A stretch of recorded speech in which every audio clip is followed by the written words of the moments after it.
Do mesmo criador de Queimei a Junta do Cabeçote, vem aí o câmbio automático com defeito. Galera, um pouco mais de 3 meses com o Chevrolet Cruze LTZ 2022 1.4 Turbo, e o mesmo começou a apresentar alguns defeitos relacionados à transmissão automática. Às vezes, na hora que o carro está parado e eu preciso arrancar, ou seja, na saída, de primeira marcha, o giro sobe e o carro não sai do lugar. E aí, depois de alguns segundos que eu estou ali acelerando, ele sai com tudo, como se ele tivesse com dificuldade para engatar a primeira marcha. Esse é um dos problemas. Já quando você está ali em velocidade de cruzeiro, por exemplo, numa rodovia, parece que ele se perde nas marchas, sabe? É como se ele não soubesse a hora correta de reduzir ou de colocar mais uma marcha para aumentar a velocidade. Principalmente na reduzida. É muito ruim de reduzir. Ele fica andando quase como se fosse morrer, com o giro lá embaixo, para então ele tentar reduzir, e aí ele reduz tipo 3, 4 marchas de uma vez e sai com tudo. Está péssimo de reduzida. Isso quando ele não faz uma espécie de flutuação, ou seja, eu acelero e o carro não vê ninguém, não responde. Algumas pessoas têm me falado que este problema é algo crônico nos carros com câmbio automático de 6 marchas da Chevrolet. Basicamente, a quebra da carcaça interna, como se fosse um gancho que segura uma trava, e essa trava ela é responsável por segurar o conjunto de marchas no lugar. Com a quebra desta parte interna do câmbio, desta carcaça, essa trava também acaba quebrando e o carro perde pressão interna, pressão dos fluidos, né? O câmbio automático ele trabalha com uma pressão interna muito grande. E, por conta de toda essa quebra interna, há fuga de pressão dentro. E por isso o carro, ou ele não anda, simplesmente, dependendo do estado da quebra, ou ele tem dificuldade para engatar as marchas, ou para reduzir. E o meu carro realmente está assim. Fora isso, o carro funciona muito bem. Ele não apresenta nenhum tipo de barulho no motor. É só essa questão da troca de marchas, de arrancar, que está me causando algum desconforto. E o pior é que os sintomas estão piorando a cada dia. Se tratando de câmbio automático, na maioria das vezes você precisa abrir o câmbio para diagnosticar corretamente qual é o defeito.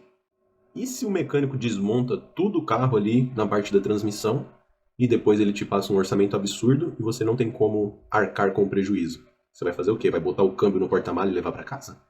Por isso, a maioria das vezes eles dão um orçamento genérico, um valor mínimo e um teto do que você pode gastar com base no que outras experiências eles tiveram ali, outros reparos daquela mesma transmissão. E até agora me falaram algo entre 8 e 15 mil reais. É isso mesmo. Parece muito dinheiro, mas se tratando de uma transmissão automática, onde uma simples troca de óleo com máquina, que é uma manutenção preventiva, está na faixa de 2 mil. Então você imagina que tirar o câmbio do carro, abrir ele inteiro, fazer o reparo, e ainda no final colocar o óleo, que só ele já custa 2 mil, e ainda está lá no carro, e dar uma garantia ali no mínimo de 3 meses, realmente não sairia barato. Agora, será que uma troca de óleo resolveria o meu problema? Eu acho que não, porque o meu mecânico retirou uma amostra do óleo e o óleo está relativamente bonito, como se diz, né? Ele está com uma translucidez de 67%. Até porque o carro só tem 23 mil quilômetros, então, teoricamente, ele está na metade da vida útil do óleo, que as pessoas recomendam trocar a cada 50, outros 70 mil quilômetros. Sim, eu sei que você está pensando agora que eu comprei uma bomba, um carro maquiado, bonito por fora, mas podre por dentro. E eu não tiro sua razão. Afinal, eu mesmo já fiz tantos pequenos reparos nele, coisinhas bestas, sabe? Que se não fosse uma pessoa que é curiosa de ficar mexendo no carro, certamente ele já teria apresentado alguns outros problemas não relacionados ao câmbio. Infelizmente, ao comprar algo usado, principalmente veículos, você acaba assumindo um risco de pegar aquele problema que outra pessoa não quis resolver e empurrou para frente. É claro que hoje nós temos aí as vistorias que se faz antes de comprar para checar ao máximo a qualidade e procedência do veículo. Porém, um defeito oculto desse dificilmente vistoria alguma pega. Eu, por exemplo, rodei quase 4 meses antes do carro começar a apresentar alguns problemas. Engraçado que as coisas parecem que só acontecem depois que a garantia acaba, né?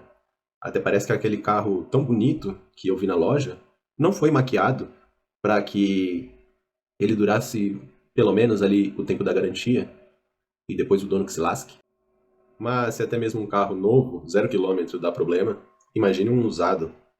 Então não acredite nesses anúncios que dizem que o carro está revisado, pronto para viajar. A maioria das vezes eles mal trocaram um óleo de motor ali, deram uma lavada e poliram para ele ficar bonitinho por fora, lavam bem o motor para tirar qualquer resquício de vazamento, só para empurrar o carro no cliente e depois você se vira com o BO.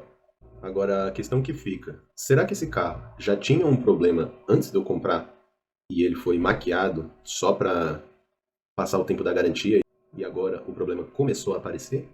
Ou eu mesmo, que sou um cupim de ferro, consegui quebrar um Ford Ka, queimar junto, e agora consegui quebrar um câmbio automático? Sinceramente, eu tô achando que é a segunda opção, hein?